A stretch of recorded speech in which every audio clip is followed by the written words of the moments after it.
Hello नमस्कार, मैं doctor Rajneesh Kumar आप सभी का एक बार फिर से हार्दिक स्वागत करता हूं।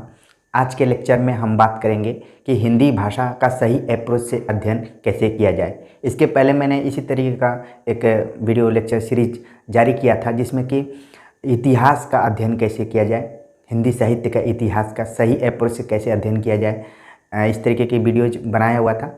उसी पैटर्न पर आधारित है कि जब भी हम प्रतियोगी परीक्षाओं में शामिल होते हैं और देखते हैं कि उसमें 12 से 15% के आसपास में सवाल हिंदी भाषा से पूछे जाते हैं, जो कि कई बार निर्णायक साबित हो जाते हैं और ज़्यादातर परीक्षार्थियों को इस पेपर में कठिनाई होती है। उसका एक कारण ये है कि कई जगह इसकी पढ़ाई ठीक से नहीं होती है और तकनीकी तौर पर परीक्षार्थियों को ही मेहनत करना पड़ता है। ठीक है, और ये एक ऐसा पेपर है जिसमें कि आप अन्य जो हिंदी साहित्य के पार्ट्स हैं जिनमें कि आपको याद करना पड़ता है, रटना पड़ता है, इसमें क्या है कि आपको समझना पड़ता है। तो उन्हीं बिंदुओं पर मैं आज चर्चा करूंगा और उम्मीद करूंगा कि आप सब अंत तक हमारे साथ जुड़े रहेंगे। आप लोग लगातार लाइक कमेंट तो करते हैं, मैं गुजारिश करूंगा कि चैनल को सब्सक्राइब भी कीजिए और अपने दोस्तों तक इसे शेयर भी करिए और इसके बारे में बताइए, क्योंकि आप देख रहे होंगे लगातार कि एक तरफ मैं बिना सामने आए हुए प्रैक्टिस सेट पर बात करता हूँ पीडीएफ के थ्रू, और जब भी मुझे लगता है कि सामने आकर वीडियोज के माध्यम से समझाने की कोशिश करनी चाहिए तो मैं वीडियोज भी बनाता हूँ।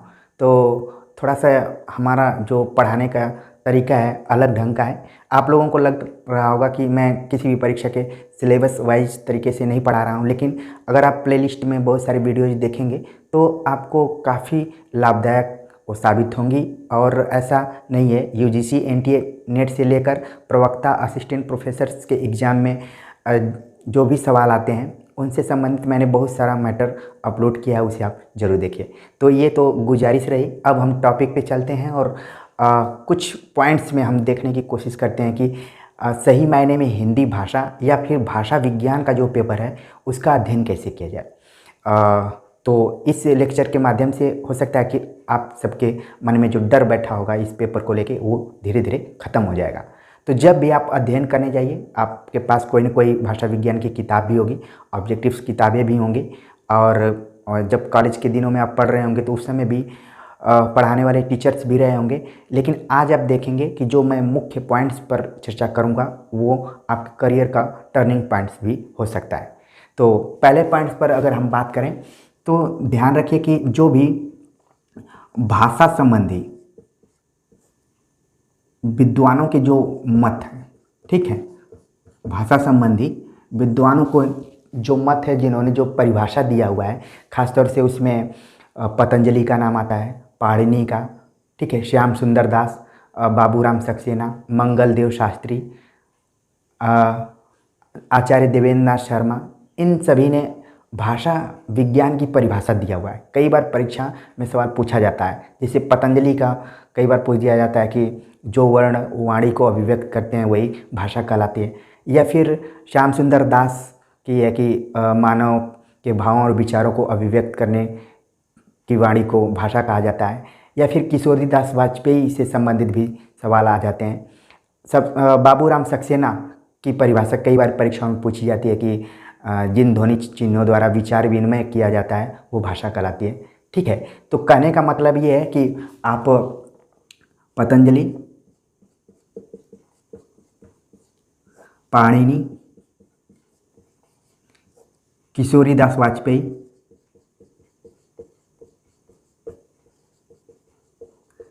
श्याम सुंदर दास, मंगल देव शास्त्री, बाबूराम सक्सेना,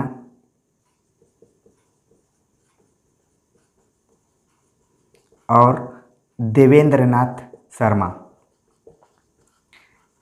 इन सभी के द्वारा जो परिभाषाएं दी गई हैं उनको अपने दिमाग में रखिए। ठीक है, तो आप वो जब किताब खोलेंगे तो पहले ही पेज पर शुरुआत हो जाती है इन लोगों की परिभाषा की, तो उसको इग्नोर करके नहीं चलना है। कई बार परीक्षा में पूछ दिया जाता है और लगभग इन लोगों की जो परिभाषा है ना मिलती जुलती है। तो बस ध्यान रखना है कि वर्ड्स जो होंगे उनको आप अपने दिमाग में रख लीजिए कि इस तरीके की परिभाषा पूछी जाएगी तो इसका जवाब ये होगा। ठीक है, तो एक पहला पॉइंट तो ये था। दूसरा पॉइंट से ये है कि भाषा की विशेषता, भाषा की विशेषता, अगर कोई पूछता कि भाषा की विशेषता बताइए तो कई बार इसमें हिचकिचाहट होने लगती है कि अब लग रहा है कि बहुत बड़ा सवाल पूछ दिया गया है। तो आज ध्यान रखिए कि भाषा की विशेषता खासतौर से क्या होती है। पहला तो होता है इसमें भाव संप्रेषण, भाव व विचार, ठीक है, संप्रेषण, ये इसकी पहली विशेषता है। इसीलिए दुनिया में तमाम भाषाएं बोली जाती हैं, उनका एक ही उद्देश्य होता है कि जो भी मनुष्य होते हैं वो अपने भाव और विचार दोनों को अभिव्यक्त करते हैं। तो पहली इसकी विशेषता ये है। दूसरी विशेषता है कि भाषा क्या है, सामाजिक संपत्ति है। कई बार ना इस तरीके के विकल्प में सवाल पूछे जाते हैं कि निम्नलिखित में से भाषा की कौन सी विशेषता नहीं है या फिर विशेषता है, परीक्षाओं में इस तरीके से पूछा जाता है। तो सामाजिक संपत्ति, ठीक, जब सामाजिक संपत्ति है तो ये क्या है, इसको अर्जित संपत्ति भी कहा जाता है। भाषा अर्जित संपत्ति है। कहाँ से हम इसका अर्जन कर रहे हैं, वो समाज से ही कर रहे हैं, ठीक है। चौथा विशेषता है कि ये जो है परिवर्तनशील है, भाषा परिवर्तनशील है। कबीर का एक दोहा भी है जिसमें कि भाषा बहता नीर की बात कही गई है। तो ये क्या है, परिवर्तनशील है। जब भी आप अपने रिलेशन में भी जाएंगे जो 10 किलोमीटर या 15 किलोमीटर दूरी पर भी होगा तो आप देखेंगे कि उसमें टोन्स में भी है और कुछ ऐसे शब्द होंगे जो कि उसमें परिवर्तन दिखाई पड़ेगा। हालांकि आप चीज़ों को समझ लेंगे, कोई दिक्कत नहीं होगी, ठीक है। तो भाषा की एक खास विशेषता ये भी होती है कि वो परिवर्तनशील होती है। अगली विशेषता है कि ये अनुकरण से सीखी जाती है, ठीक, भाषा अनुकरण से सीखी जाती है। आज देखा जाए तो भारत में खासतौर से जो हिंदी पट्टी है उसमें अंग्रेजी सीखने की काफ़ी उसका प्रचलन है, ठीक है। इसी तरीके से जो लोग बीएचयू में पढ़ रहे होंगे या फिर जेएनयू में पढ़ रहे होंगे, जब मैं खुद बीए कर रहा था तो हमारे साथ एक इंग्लैंड का लड़का हिंदी पढ़ रहा था। हालांकि उसका जन्म बनारस में ही हुआ था, वो बहुत अच्छी भोजपुरी भी बोल रहा था। तो क्या है कि वो अनुकरण से सीख रहा था। फिर बाद में वो हिंदी ऑनर्स किया और उसका अंग्रेजी में नाम शायद मार्क जनार्दन इस तरीके से था, लेकिन वो हिंदी में नाम रखा था विवेक, ठीक है। तो ये तो बीएचयू की बात थी। इसी तरीके से जब जेएनयू में मैं पढ़ाई कर रहा था तो वहाँ पर साउथ कोरिया, दक्षिण कोरिया, जापान, चाइनीज, ये भी हिंदी पढ़ने आते थे। तो क्या करते थे, वो अनुकरण, वो सीखते थे। तो भाषा की एक खास विशेषता होती है कि अनुकरण द्वारा सीखी जाती है। उसी तरीके से हम यहाँ पर अंग्रेजी सीखने की कोशिश करते हैं। इसी तरीके से अगर दक्षिण भारत की भाषाओं की बात करें तो वहाँ भी सीखा जाता है। जो लोग नवोदय विद्यालय, केंद्रीय विद्यालय में पढ़े होंगे उनको ज़्यादा ये बात समझ में आ रही होगी, ठीक है। तो ये इसकी विशेषता है कि ये भाव और विचार को अभिव्यक्त करने के लिए होती है, सामाजिक संपत्ति के रूप में होती है, अर्जित संपत्ति है, परिवर्तनशील होती है, अनुकरण से सीखी जाती है, और इसमें जो अगली विशेषता है कि ये परंपरागत वस्तु होती है। इसमें परंपरा से भी बहुत सारी चीज़ें सीखी जाती हैं, ठीक है, परंपरागत वस्तु के रूप में होती है। तो ये तो भाषा की विशेषता हो गई। अब देखा जाए कि भाषा के रूप कैसे हैं, कौन कौन से रूप हैं। तो अगर रूप की बात करें, ये तीसरा पॉइंट आ रहा है। तो पहला है बोली, ठीक। भाषा की जो सबसे छोटी इकाई है वो देखा जाए तो ध्वनि है, फिर वर्ण है, फिर शब्द है, फिर वाक्य है, फिर बोली है, ठीक है। इसी तरीके से क्रमशः ये बढ़ता जाता है। तो विधिवत तरीके से अगर देखा जाए तो बोली जो है वो पहले नंबर पर आती है। फिर इसके बाद क्या है, आता है विभाषा, ठीक। फिर मानक भाषा, मानक भाषा जिसको कि अंग्रेजी में स्टैंडर्ड लैंग्वेज भी कहा जाता है या फिर परिनिष्ठित भाषा कहा जाता है, ठीक है। इसके बाद राजभाषा, राष्ट्रभाषा, भाषा के कई रूप हो जाते हैं। इसके बाद संपर्क भाषा, फिर साहित्यिक भाषा। तो ये सब क्या है, भाषा के रूप हैं। खासतौर से मैंने कई बार अनुभव किया है कि जो लोग हिंदी साहित्य पढ़ते हैं तो जो उनसे बात करता है तो उसको ये लगता है कि ये हमेशा साहित्यिक भाषा में ही बात करे, ठीक है, या फिर काव्यात्मक शैली में ही बात करे। अगर आप थोड़ा सा अच्छी हिंदी बोल दे रहे हैं तो लोग बोलते हैं वाह क्या साहित्यिक भाषा का आपने प्रयोग किया। तो लेकिन यहाँ पर ध्यान दीजिए कि भाषा के कई रूप हैं, बोली है, विभाषा है, विभाषा का मतलब होता है कि ऐसी भाषा जो एक राज्य से दूसरे राज्य में भी बोली जाती है। जैसे बॉर्डर की कुछ भाषाएं होती हैं। बॉर्डर मतलब आप जैसे कि यूपी के हैं और एमपी के, ये जो बॉर्डर आपस में एक दूसरे से ये जुड़ा ही रहता है, चाहे यूपी या फिर बिहार का हो, चाहे आप देखेंगे कि राजस्थान और यूपी का जो बॉर्डर है वहाँ पर भी भाषाओं का थोड़ा सा घाल मिल रहता है, तो वो भी भाषा के अंतर्गत आते हैं। ठीक है। इसके बाद मैंने मानक भाषा, स्टैंडर्ड लैंग्वेज के बारे में बात किया, जो कि खड़ी बोली इसके अंतर्गत आती है अगर वर्तमान समय में देखा जाए तो। बाकी राजभाषा, राष्ट्रभाषा, संपर्क भाषा और साहित्यिक भाषा, ये सब भाषा के अलग अलग रूप हैं। तो इसका आप स्क्रीनशॉट ले लीजिए और उम्मीद है कि अभी तक 3 बिंदुओं को आपने समझ लिया होगा कि जब भी आप हिंदी भाषा या भाषा विज्ञान पढ़ना शुरू करें तो पहले आप जितने भी विद्वानों ने परिभाषा दी है भाषा के बारे में उसका अध्ययन करें। फिर इसके बाद भाषा की जो विशेषता है उसको अपने दिमाग में रखें। ज़्यादा विशेषताएं नहीं हैं, अलग अलग किताबें पढ़ेंगे तो ढेर सारे कई बार तो दोहरा कर विशेषता दे दिया एक ही टाइप की विशेषताएं कंफ्यूज करने के लिए। लेकिन मैंने जो एकदम ठोस विशेषताओं पर चर्चा किया है, यही सारे विकल्प में भी घूम फिर कर आते हैं। ठीक है। पूछ देगा कि इनमें से कौन भाषा की विशेषता है और कौन नहीं है, इस टाइप से। तो ध्यान में रखिए इसको, और भाषा के जो रूप हैं इनको भी ध्यान में रखिए। तो उम्मीद है कि स्क्रीनशॉट ले लिए होंगे। आगे हम अगले पॉइंट्स पर बात करते हैं कि अगला पॉइंट्स क्या है, वो है वर्गीकरण। भाषा का वर्गीकरण किया गया है, मुख्य रूप से 2 इसके वर्गीकरण किए गए हैं। पहला वर्गीकरण जो है वो है यहाँ पर मैं लिख दे रहा हूँ वर्गीकरण के हिसाब से। ठीक है, वर्गीकरण। तो पहला जो वर्गीकरण है वो क्या है, आकृति मूलक। आकृति मूलक, इसका जो आधार होता है वो व्याकरण के आधार पर होता है। ठीक है, व्याकरणिक तौर पर जो विभाजन होता है, वर्गीकरण होता है, वो आकृति मूलक कहलाता है। और जो दूसरा है इसको कहा जाता है पारिवारिक। ठीक, तो ये विभाजन किया गया है और इसका जो आधार है वो क्या है, ऐतिहासिक। कई बार एग्जाम में पूछा जाता है, यूजीसी एनटीए नेट के एग्जाम में कई बार सवाल आया है कि पारिवारिक भाषाओं का जो पारिवारिक वर्गीकरण है उसका आधार क्या है, ऐतिहासिक है। और जो आकृति मूलक भाषाओं का वर्गीकरण किया गया है वो व्याकरणिक आधार पर। इसके अंदर थोड़ा सा घुस कर जाएंगे, इसमें रूप और रचना के आधार पर जब वर्गीकरण होता है तो वो आकृति मूलक होता है। तो ये पॉइंट्स आप समझ गए, चौथा। ठीक है, अगर भाषा परिवार की बात करें, 5वां में हम जोड़ लेते हैं भाषा परिवार। ठीक, अगर परिवार की बात करें तो पूरी दुनिया में अलग अलग विद्वानों ने अलग अलग संख्या माना है भाषा परिवारों की, लेकिन अगर मोटे तौर पर देखा जाए तो कुल 13 भाषा परिवार हैं। इसको आप नोट कर लीजिए। ठीक है, भोलानाथ तिवारी ने भी ये स्वीकार किया है और उन्हीं के आधार पर मैं भी इसी चीज़ को बता रहा हूँ। लेकिन जो प्रश्न आता है हिंदी साहित्य में, अगर आप एग्ज़ाम देने जाएंगे तो प्रश्न आएगा कि जो हिंदी भाषा है अब वो किस परिवार से है। तो इसको बस आप नोट कर लीजिए कि इसका जो संबंध है वो है भारोपी परिवार। ठीक, भारोपी परिवार से है हिंदी भाषा। और अगर इतिहास देखना चाहेंगे तो जैसे हम अगर इंडिया से कहीं बाहर जाएंगे तो इंडिया के कहलाएंगे, लेकिन जब इंडिया में है तो कोई यूपी का है, कोई बिहार का है, कोई एमपी का है, कोई छत्तीसगढ़ का है, सब अलग अलग स्टेट्स के हैं। ठीक है, लेकिन जब बाहर जाएंगे तो भारत के कहलाएंगे। तो उसी तरीके से जो भारोपी है ये आर्य भाषा को इंडिकेट यहाँ पर कर रहा है, लेकिन आर्य भाषा के अंतर्गत ही हिंदी भी आती है, तो इसलिए बताया गया। कई बार पूछा जाता है कि आर्य भाषा परिवार किस परिवार से संबंधित है, तो भारोपी परिवार से। और उसमें अगर हिंदी का पूछ दिया तो हिंदी का संबंध क्या है, भारोपी है।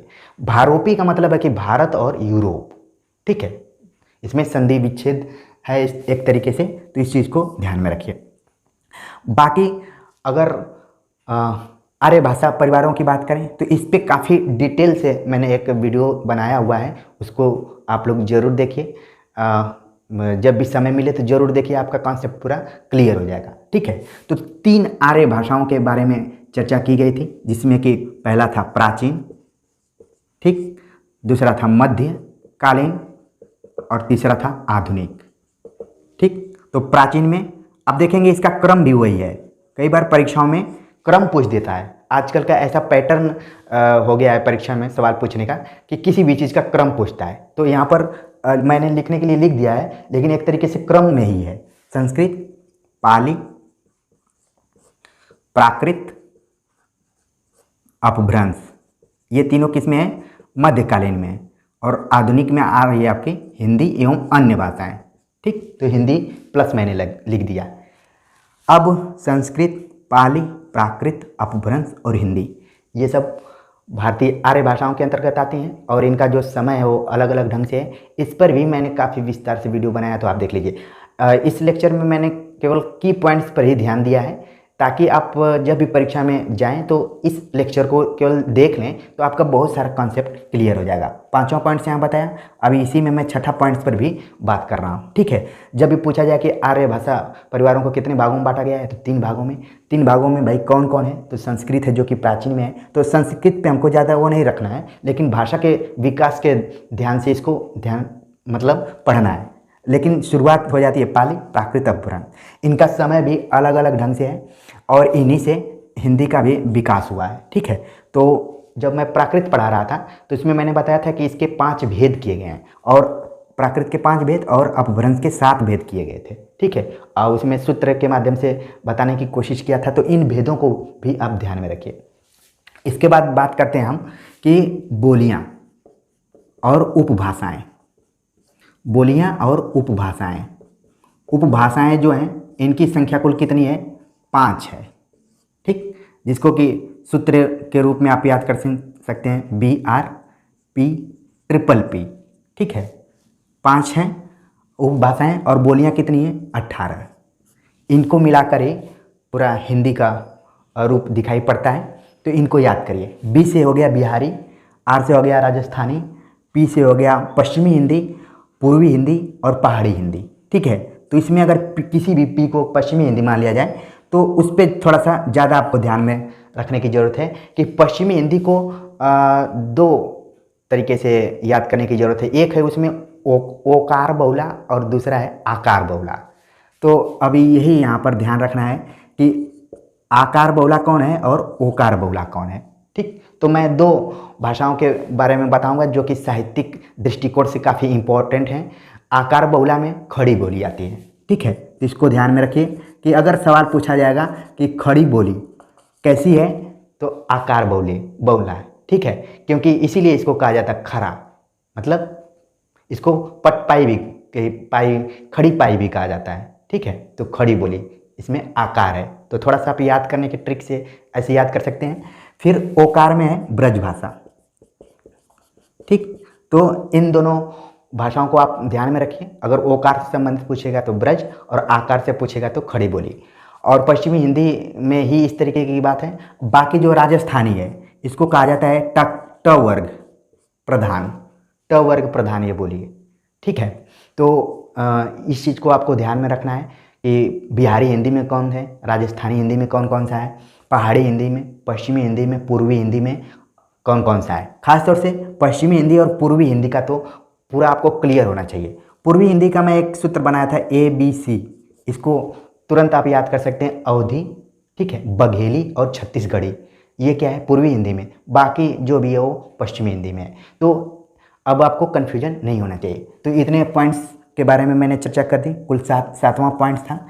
आप स्क्रीनशॉट इसका ले लीजिए और कमेंट्स कर जरूर बताइए कि आपको भाषा विज्ञान पढ़ते समय कुछ ईजी की पॉइंट्स दिख रहे हैं कि नहीं। ठीक है, मेरी कोशिश है कि परीक्षा के व्यू से ही बताया जाए तो ज़्यादा बेहतर रहेगा। तो ये चीज़ हो गई। अब हम देखेंगे कि थोड़ा सा व्याकरण के दृष्टिकोण से देख लेते हैं कि व्याकरण के दृष्टिकोण से अगर हिंदी भाषा से संबंधित प्रश्न आ रहे हैं तो उनको कैसे हल किया जाए। अब मैं बहुत ही महत्वपूर्ण चीज़ बताने जा रहा हूँ, तो धैर्य बनाकर मेरे साथ लगातार आप लोग बने रहिए। अगर देखा जाए ध्वनियों के आधार पर जो वर्गीकरण किया गया है, ध्वनियों के आधार पर 2 तरीके का वर्गीकरण किया गया है, स्वर और व्यंजन। ठीक है, तो स्वरों की संख्या कुल कितनी है? 11, और व्यंजन की संख्या कितनी है? 33। ठीक है, और कहा जाता है कि संयुक्त व्यंजन है 4 ठो हैं। तो ये हो गया। और द्विगुण, कुछ ऐसे व्यंजन हैं जो कि उसमें दोनों गुण दिखाया जाता है, इसमें ढ और ड़। ठीक है, इनको द्विगुण माना जाता है। बाकी तो कुल टोटल जो संख्या है हिंदी में वर्णमाला की कुल कितनी है? 52। ये भी कई बार परीक्षा में पूछा जाता है। 52 पूछ दिया जाएगा, स्वरों की संख्या पूछ दिया जाएगा, व्यंजनों की संख्या पूछ दिया जा सकता है, संयुक्त व्यंजन कितने हैं इनकी संख्या, और द्विगुण ये सब क्या है, ठीक है। तो इसको पूछा जा सकता है, तो आप अपने दिमाग में रखिए। तो अब हम बात करते हैं कि स्वरों पर थोड़ा सा बात कर लेते हैं, ठीक। फिर हम व्यंजन पे बात करेंगे, इन्हीं दोनों पर थोड़ा सा विस्तार से बात करेंगे और आपका कॉन्सेप्ट और क्लियर हो जाएगा। कई बार परीक्षा में पूछ देता है कि स्वरों, मात्रा के आधार पर स्वरों के कितने भेद किए गए हैं, चाहे उच्चारण के आधार पर स्वर कितने प्रकार के होते हैं। और परीक्षा में कई बार पूछ देगा कि अग्र स्वर क्या है, मध्य स्वर क्या है, पश्च स्वर क्या है, या फिर समवृत्त, विवृत्त, अर्धवृत्त, ठीक है। इस तरीके से सवाल पूछे जाते हैं। तो मैंने कुछ फार्मूला बताया हुआ है, उन फार्मूलाज के आधार पे आप परीक्षा में सवाल सही कर सकते हैं। फिर व्यंजन संधि, व्यंजन के बारे में बताऊंगा कि उसमें डिटेलिंग में किस तरीके से सवाल आते हैं, तो इसको आप नोट कर लिए होंगे। स्वर पे बात करते हैं। तो खासतौर पे स्वरों की जो इसके भेद हैं, मुख्य रूप से 3 भेद किए गए हैं स्वर के, ठीक है। 3 भेद कौन कौन से किए गए हैं? पहला तो इसमें ये है कि एक होता है दीर्घ स्वर और ह्रस्व स्वर और प्लुत। अब क्या है, जैसे कि हर जितना भी ह्रस्व स्वर है उसका एक दीर्घ है, जैसे कि अ मैंने लिखा तो इसका क्या है, आ है। इसी तरीके से ई, उ, ऊ, इस तरीके से है ऐ, ए, ऐ। अपलुत में क्या है कि इसमें इस तरीके से होता है, जैसे ओम, ओम लिख दिया कोई, ठीक है, जिसमें कि थोड़ा सा लंबी सांस के माध्यम से, ये बहुत कम यूज होता है, तो जानकारी के लिए बस आपको ध्यान में रखने की ज़रूरत है, ठीक है। तो एक तो स्वर का ये भेद है। बाकी मात्रा के आधार पर, उच्चारण के आधार पर, जिह्वा के आधार पर अलग अलग तरीके के स्वर निर्धारित किए गए हैं, ठीक है।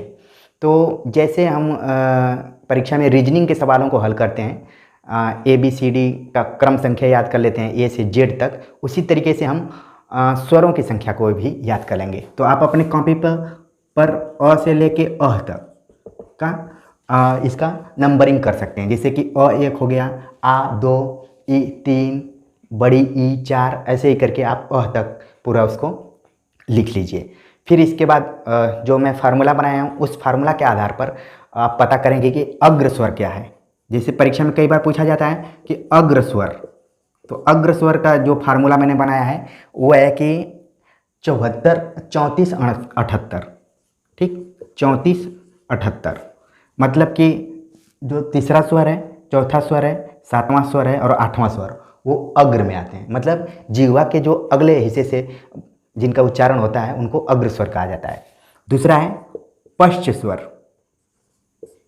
अग्र है तो उसका विलोम क्या होगा, पश्च स्वर। पश्च में क्या है, 25, 69, 10, ठीक है। मतलब कि दूसरा आ हो गया, पश्च में आ जाएगा। फिर 5वां नंबर पे जो स्वर होगा, फिर 6वां नंबर पे, फिर 9वां नंबर पे, फिर 10वां नंबर पे, ये क्या है, पश्च स्वर है। एक तरीके से आपको याद कर लेना पड़ेगा, और जैसे मोबाइल नंबर याद करते हैं उसी तरीके से 34, 78 ये क्या है, अग्र है। 25, 69, 10 ये क्या है, पश्च है। अब तीसरा जो स्वर है इसमें मध्य स्वर, कई बार ये सवाल भी पूछा जाता है कि मध्य स्वर कौन सा है, तो मध्य स्वर जो है वो 1 नंबर का है, ठीक। 1 नंबर कौन सा है, अ है। तो इसको तो आसान है याद करना कि मध्य स्वर अ, और बाकी पश्च स्वर, अग्र स्वर, ये सब फार्मूला के आधार पर याद कर लीजिए। तो उम्मीद है कि मेरी बात आपको समझ में आ रही होगी, ठीक है। इसी तरीके से स्वरों का निर्धारण करते समय 2-3 और तरीके होते हैं, जिसमें कि पहला है समवृत्त। समवृत्त क्या है, समवृत्त का मतलब है कि 46 मतलब जो चौथे नंबर का स्वर है और 6वें नंबर का स्वर है वो क्या है, समवृत्त है। फिर दूसरा क्या है, अर्धविवृत्त। अर्धविवृत्त में आ रहा है आपका 135, 79, 1, 3, 5, 7, 9 विषम संख्याएं, जितनी भी विषम संख्याएं होती हैं वो सब स्वरों का मैंने बताया ना कि इसको आप एक कॉपी पे लिख लीजिए अपना, और हो सके तो इसका जो नंबरिंग है उसको भी याद कर लीजिए तो ज़्यादा बेहतर रहेगा, ठीक है। 1, 3, 5, 7, 9 मतलब जितनी भी विषम संख्याओं पर आधारित स्वर आएंगे वो सब क्या होंगे, अर्ध विवृत होंगे। और समवृत्त क्या है? 4 और 6।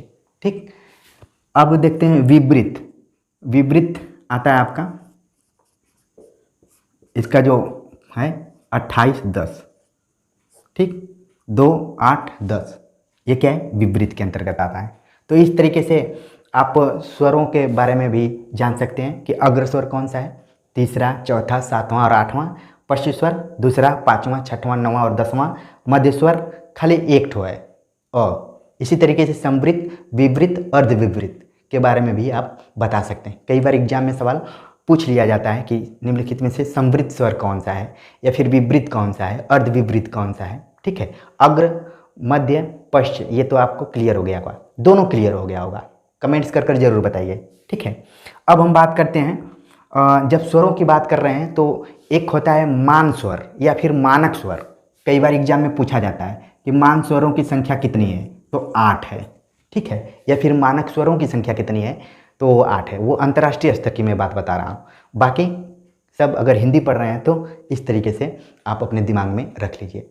अब बात करते हैं व्यंजन पे, स्क्रीनशॉट भी ले लीजिए। बात करते हैं व्यंजन पे कि व्यंजन में किन किन चीज़ों को आपको ध्यान में रखने की ज़रूरत है। ठीक है, तो व्यंजन में पहली बात ये आती है कि इसकी संख्या जो है वो 33 है। और पहला है इसमें स्पर्श व्यंजन। ठीक, स्पर्श व्यंजन, इसकी संख्या कुल कितनी है? 25 है। ये कई बार एग्जाम में पूछा जाता है। और कौन सा है? क से लेकर म तक जो भी वर्ण आते हैं वो स्पर्श व्यंजन के अंतर्गत आते हैं।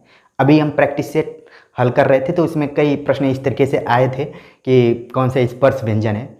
ठीक है, ऑप्शंस में दे दिया था। और अब तो क से लेकर म के बीच में जो भी व्यंजन वर्ण आ रहे हैं वो सब स्पर्श व्यंजन के अंतर्गत है। ठीक है, दूसरा जो इसमें महत्वपूर्ण है कि अंतस्थ। ठीक, तो ये क्या है? य, र, ल और व, ये सब अंतस्थ में आते हैं, याद कर लेना है। कई बार तो संख्या पूछ देता है कि कुल अंतस्थों की संख्या कितनी है, 4 है। ठीक है, तो ये भी ध्यान में रखिए। इसी तरीके से अगला जो इसमें वर्गीकरण किया गया है वो है ऊष्म व्यंजन। उसमें आ जाता है श, स, ह, ये भी 4 हैं। ठीक, इसी तरीके से अर्ध स्वर। आप कहेंगे कि इसके पहले तो स्वरों की बात हो गई है, अर्ध स्वर कहाँ से आ रहा है? तो हमेशा ना भाषाविद जो होते हैं हमेशा रिसर्च करते रहते हैं। कई बार देखेंगे आप, उच्चारण तो 5 स्थानों से होता है। कंठ हो गया, तालु हो गया, मूर्धन्य हो गया, ओष्ठ हो गया, दंत हो गया। ठीक है, लेकिन फिर बाद में लगा कि अरे ये वर्ण तो दोनों मिक्स करके आ रहा है, तो दंत्योष्ठ हो गया, कंठ्योष्ठ हो गया। ठीक है, इसी तरीके से वर्ष से एक उच्चारण स्थान है। तो इस तरीके से उच्चारण स्थानों की कुल संख्या 8 हो गई, 3 ठो और बढ़ गए उसमें। तो उसी तरीके से कुछ व्यंजन ऐसे थे जिनमें कि दोनों गुण दिखाई दे रहे थे, उसमें व्यंजन भी वो है और स्वर भी है, तो इसीलिए अर्ध स्वर कहा गया। अर्ध स्वर का मतलब कि अर्ध व्यंजन भी कहा जा सकता है। ठीक है, लेकिन यही शब्द प्रचलित है। तो इसमें जो संख्या जो हैं ये क्या है? य और व, ये सब क्या है? अर्ध स्वर के अंतर्गत। फिर आता है सवाल पार्श्विक। पार्श्विक कौन सा है? तो ये है पार्श्विक, ल को कहा जाता है। फिर लुंठित। लुंठित क्या है? र है। ठीक है, तो इस तरीके से कई बार सवाल पूछ देता है कि पार्श्विक कहाँ किसे कहते हैं या फिर लुंठित किसे कहते हैं। ठीक, तो ध्यान में रखिए कि आप बस याद कर लीजिए कि ल जो लुंठित है वो र है, वो ल नहीं है। आप ध्यान दीजिए कि इसमें कहीं ल का उच्चारण टाइप का नहीं हो रहा है ताकि आप याद कर लें, इसमें बल्कि र का हो रहा है। तो पार्श्विक ल है और लुंठित र है। ठीक, इसमें एक और पूछा जाता है अनुनासिक। अनुनासिक जिसको कि पंचमाक्षर भी कई बार कहा जाता है, तो इसको ध्यान में रखना है। पंचमाक्षर कौन सा है? हर वर्ग का जो 5वां अक्षर होता है वो पंचमा, ञ, ठीक है, अड़, न, म, ये सब पंचमाक्षर के अंतर्गत आते हैं। तो कई बार प्रश्न पूछ लिया जाता है, तो इसको भी आप ध्यान में रखिए। तो स्क्रीनशॉट ले लीजिए इसका। अब जो चीज़ मैं बताने जा रहा हूँ काफ़ी इंपॉर्टेंट है और परीक्षा में वो सब घूम फिर के किसी न किसी रूप में आते ही रहते हैं। तो मैं बात करने जा रहा हूँ अघोष, सघोष, अल्प प्राण, महाप्राण के बारे में। ठीक है, इस पर मैंने विस्तृत रूप से वीडियो भी बनाया है, आप उसको प्लेलिस्ट में जाकर देख सकते हैं, यहाँ भी समझ लीजिए। तो यहाँ पर मैं थोड़ा सा दूसरे फार्मूला से बताने की कोशिश कर रहा हूँ। फार्मूला वही है लेकिन तुरंत आपको ध्यान में रखने की, आप एक ही चीज़ याद रखिए, आप याद रखिए अघोष। अघोष जो होता है वो 12 होता है, बटा में महाप्राण, महाप्राण क्या है वो 24 होता है। ठीक, 12 का मतलब पहला और दूसरा, ये क्या है अघोष है, महाप्राण दूसरा और चौथा। ठीक, अब जब आप अघोष और महाप्राण याद कर लेंगे तो और शेष जो बच रहा है वो सब सघोष हो जाएगा। सघोष मतलब हो जाएगा आपका तीसरा, चौथा और पांचवा, 345। ठीक, पहला, दूसरा, तीसरा, चौथा, पांचवा आ गए वर्ण। ठीक है, तो ये याद कर लीजिए। फिर इसके बाद अल्प प्राण, अल्प प्राण क्या हो गया आपका 135। जब दूसरा और चौथा महाप्राण हो रहा है तो जाहिर सी बात है कि अल्प प्राण पहला, तीसरा और पांचवा होगा। तो इस तरीके से आप इतना ही को याद रखिए तो ज़्यादा बेहतर रहेगा, कन्फ्यूजन कभी नहीं क्रिएट होगा। अघोष 12, महाप्राण 12 दूना 24 महाप्राण। इस तरीके से आप अपने दिमाग में बैठा सकते हैं, परीक्षा तक तो बैठा लीजिए। कई बार मैं परीक्षार्थियों को देखता हूँ ऐसा सिस्टम आ गया कि पूरा रटना पड़ता है। एक ज़माना था कि हम भी रटते थे, तो कई बार रटते रटते खुद का जन्म तिथि, खुद का नाम और परिवार वालों का नाम भी भूल जाते हैं। बाकी जितने भी लेखक हैं उनका जन्म, मरण, रचना, कहाँ गए थे, ठीक है, यात्रा वृत्त पूरा याद करना पड़ता है। तो सिस्टम ये ऐसा है, लेकिन तकनीकी तौर पर मैं जो बताने की कोशिश कर रहा हूँ, उम्मीद है कि आपके दिमाग में तुरंत बैठ रहा होगा ये बात। ठीक है, कमेंट्स कर जरूर बताइएगा। अघोष 12, महाप्राण 24, बाकी जो बच रहे हैं वो सब सघोष और अल्प प्राण है। ठीक, तो ये भी हिंदी भाषा में जब आप इसकी तैयारी करेंगे तो ध्यान में रखिए। एक चीज़ मैं बताना भूल गया, जो बोलियों का जो क्षेत्र है वो भी आप ध्यान में रखिए कि ब्रज भाषा कहाँ बोली जाती है, खड़ी बोली कहाँ बोली जाती है। मैप के माध्यम से इसको याद करने की कोशिश कीजिए, या फिर भोजपुरी कहाँ कहाँ बोली जाती है। ठीक है, अवधी, कम से कम जो साहित्यिक भाषाएं हैं, एक ज़माने में उनका रौब था जिसमें कि ब्रज भाषा, अवधी, इनका तो काफ़ी क्रेज था। फिर खड़ी बोली आ गई, ठीक है, फिर बुंदेली है, बघेली है, तो इनको आप अपने दिमाग में रखिए। मैथिली को भी दिमाग में रखिए, तो आदिकाल से ही विद्यापति उसको लिखते आ रहे हैं, तो उनका थोड़ा सा एरिया आप अपने दिमाग में रखिए। और वो कैसे याद होगा, मैप के माध्यम से। ठीक है, तो आप ध्यान रखिए। बाकी ये जो मैं फार्मूला के माध्यम से बताया ये समझ में आ गया होगा। अब आखिर में जो पॉइंट्स आ रहा है कि राजभाषा से संबंधित भी सवाल आते हैं, तो राजभाषा का जो कुछ पॉइंट्स हैं, जिसमें कि पहला तो ये सरकारी कामकाजों में प्रयुक्त होने वाली जो भाषा है, ये राजभाषा को सरकारी कहा जाता है, क्योंकि इसमें राज लगा हुआ है, तो तुरंत आप ध्यान में रख लीजिए। ठीक है, और परीक्षा में पूछा जाता है इसलिए बताना पड़ रहा है। तो अगर हिंदी के संदर्भ में देखेंगे तो पहला तो है कि 14 सितंबर आपको याद रखना चाहिए, और 1949 अनुच्छेदों में 343 से लेकर 351। कई बार सवाल पूछ देता है कि कुल कितने अनुच्छेदों में बात की गई है, तो संख्या इसकी क्या हो गई, 9 हो गई।